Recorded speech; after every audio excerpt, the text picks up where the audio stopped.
A1 did not disappoint. Well, let's break down what happened to some of the top riders. First off, we've got Cooper Webb and this interesting checkup jump across the finish line.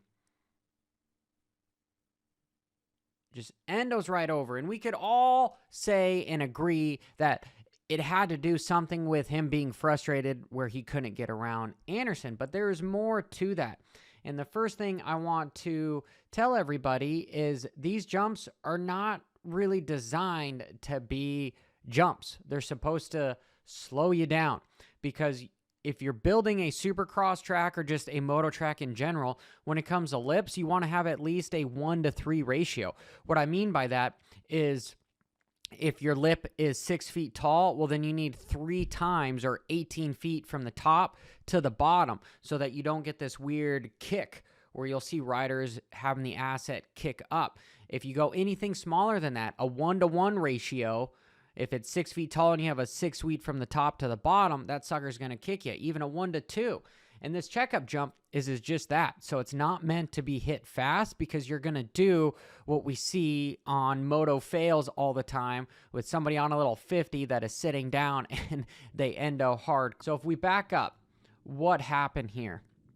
Well, watch. He ends up getting rather close to Jason Anderson because he's just going around the corner faster. But notice he is dragging the rear brake. Both of them are dragging the rear brake into this left-hand corner.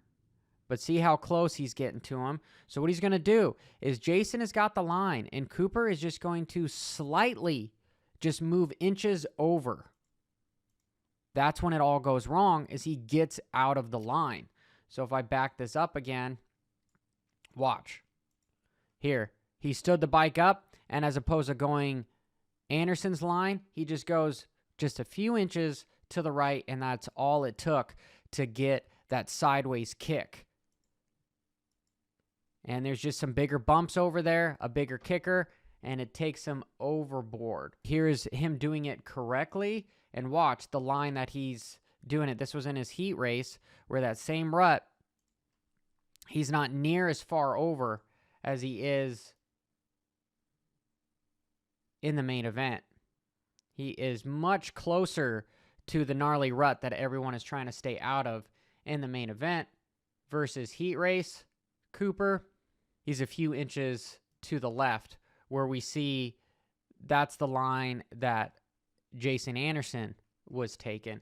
And we even saw more riders go over on this jump because, again, it is not built to be a launch ramp. It's built to be a checkup jump. So this is probably a 1-to-2 ratio, maybe even less than that. So it is going to kick you if you hit it with speed. So every time you saw somebody go to the outside across the start, like we're watching Sexton here, watch him go to the outside,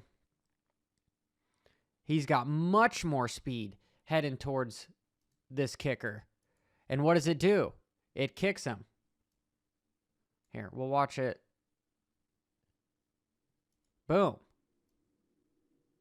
But he's a strong enough rider that he's able to soak it up and lean back. That's the professionals of all these guys, is whatever the bike is doing underneath him, they can counteract with their body language, which is very hard for an amateur or even some local pros to do. These guys are just on another level, their bike control and their feel, where their bike is just literally a living extension of their body. Okay, so with that in mind, let's watch Thrasher. Thrasher's on the outside. What did I just say about going to the outside? When you hit this, the faster you go, the bigger you're going to have a kick, the bigger you're going to have to counteract. So Thrasher did good because he wasn't following, but he was on the outside. He was hitting this lip much faster, and he's in that same little area that Cooper Webb was that took them both down, where the real fast line and the smooth line is where the Pro Circuit boys are going, and Thrasher just went a few inches to the outside. It kicked Sexton. It took out Cooper, and now it's taken out Thrasher just because it's got some more G outs there, which makes this guy even more of a 1-to-1 ratio to where that bike is going to rebound on these guys. Bummer. So I guess if I was the track designers, I might would have moved this maybe 10 feet to the inside so that these guys weren't hitting it with as much speed as they are. But I mean, you can't really blame anybody when it comes to these things or checkup jumps, and nobody knew how fast these guys are going to do. These guys are always going to go above and beyond and do something redonkulous when it comes to the track designer. So they stay on their toes and they do a miraculous job. This is an interesting topic as far as mistakes. Who's at fault for the takeout moves of the night? If this wasn't the particular rider that we all know as Vince Friese, with the number change but still the same attitude, now moved up to the 450 class, would people be scrutinizing it as much? Probably not, but because his past actions precede him, well, you got to just say it's Vince's fault all the way through. Yes, the Dino incident, totally his fault. The other start where he got together with Malcolm and took out Kenny, I don't know. That, to me, seemed... We'll get into it. But here, we've got Vince starting fairly close to the HRC Honda Hunter, and what happens? Vince gets an amazing jump. He's so good at starts. And you've got Hunter catching him. He's catching him, getting to the inside. And Vince just takes the line away. It's basically a cross jump. If you've been to any pro race, you know these guys, they look to see what rut is in front of them. And if it's not that big, they're instantly going to jump out and move over on somebody to force the guy behind to brake. Just as if you're cross jumping in the air, you're forcing the rider behind you to hit the brakes, or it's going to cause a massive accident. So this is two incidents. This is the confidence of Hunter, and this is also the aggressiveness of Friese. Friese, I believe, expected Hunter to slow down. And looking at this, I sort of think that Hunter should have checked up, but he wanted the whole shot, and he was on the inside. So you've got a very confident rider, Hunter, that is on a new team and has something to prove, and you don't want to be bullied by Friese. So you're going to run it in there hot. But truthfully, Vince had the line. And it's not like he's coming from the far left hand where it's a total physics where one guy is coming from the outside and you're going straight. So you're straight line braking, you're going to skid into him, where somebody on the outside, since they're making a road race line, they don't have to slow down as much. No, they're literally right next to each other. So this is where I believe Hunter should have checked up and came around the first corner, third or second, because he would have passed Friese at some point. So they were both just pushing the envelope here. However, Vince, with his name and his background, it's instantly like, dude, he's taking everybody out. But if I was the race director and I was looking at this footage, I would be given the line to Friese, because you clearly see him. Hunter clearly sees him. But yes, did he push the envelope? 100% he pushed the envelope.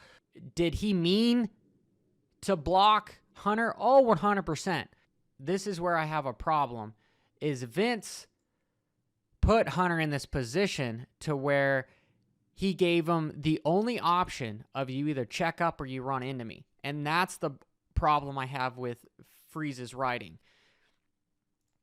Because he could have easily not moved over on him that much, but he wouldn't have gotten the whole shot. And Hunter would have been able to pass him on the inside because he had the line. So he purposely moved over and put Hunter in a dangerous spot where he had to make a split-second decision, which, yes, I think he should have checked up. However, in milliseconds race pace, and you guys are the best in the world, what do you expect these guys to do? You want to see these guys push it in hard. You want to see them not just throw in the towel. So I don't blame Hunter's reaction at all either.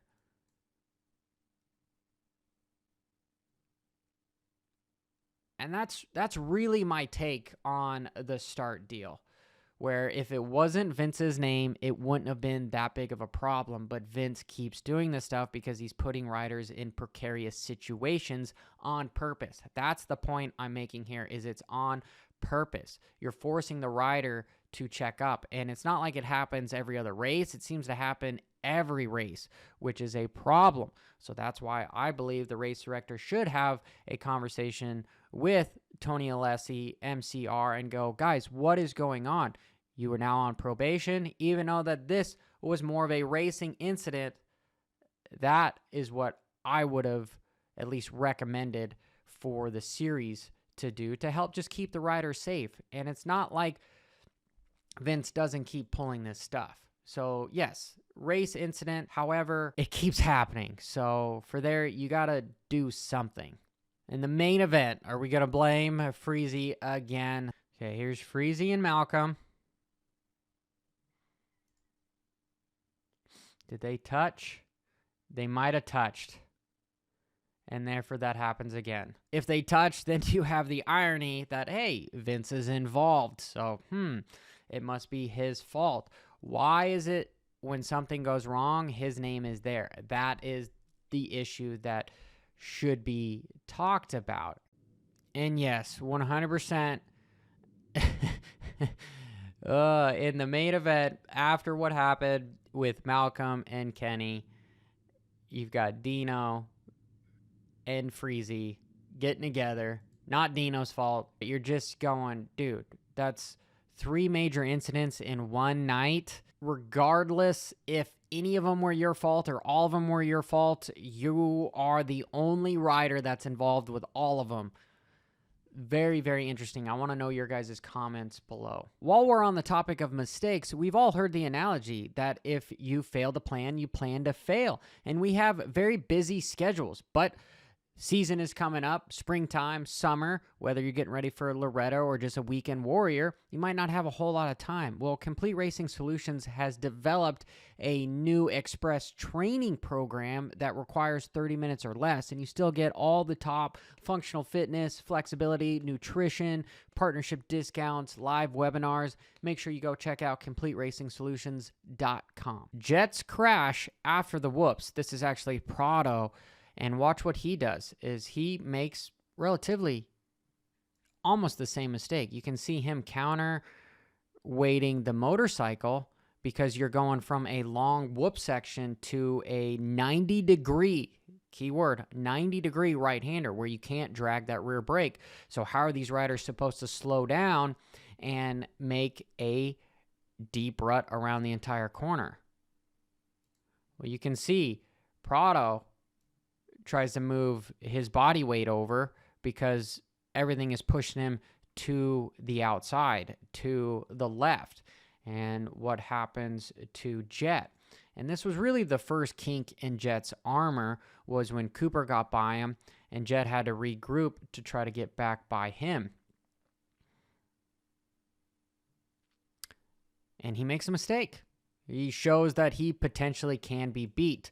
But if this was a left-hand corner, a left 90, I don't think they would have been making this mistake. More riders are making the same mistake, again, because it's straight line speed to a 90, and you're not able to drag that rear brake to slow you down enough to where you can get sucked into that rut. Yeah, they could grab the front brake a little bit. Their rear brake helps out so much, as we saw at the beginning of the video. Both Cooper and Jason Anderson were dragging the rear brake.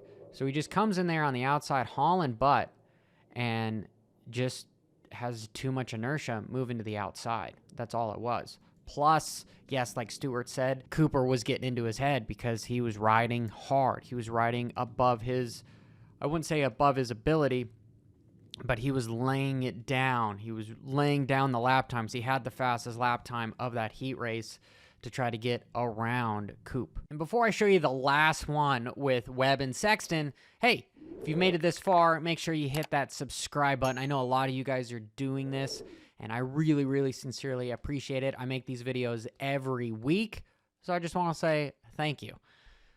We have Sexton making a big mistake, and Sexton is arguably one of the strongest and biggest guys out there besides Benny Bloss when it comes to manhandling a 240-pound motorcycle. We'll watch him here on the inside. They're going to single, then they're going to seat bounce and land on top and then jump off. And again, that is a kicker jump. Again, what we talked about with the 1-to-2 ratio, the 1-to-3, where if you're going to make a little lip, it needs to be taller, and then you need to have at least 3 times from the bottom to the lip so it doesn't give you a kick. So this is definitely a kicker where these guys have to counteract with their body language. But I personally think that Sexton didn't shift up. I don't really see him move his foot here, and so he's probably in second gear. If I'm speculating, seat bounces in second gear and doesn't have that drive to get off. Yes, he could have slipped a little bit. Yes, there's some more bumps there. But watch what Cooper does in front of him. Pay attention to his shift. Boom. Shifts up a gear, probably to third, and that is able to give him just enough forward momentum to make it over the next one. So here, I'm just going to lean it back as a multiple things where I think Sexton may have not shifted, and then, yeah, he lands hard, loses a little bit of forward power with power to the rear wheel, and kicks him and can't quite get over it. Well, that is it all. Till next time, keep it WFO. Bra-da-da-da. See you next week.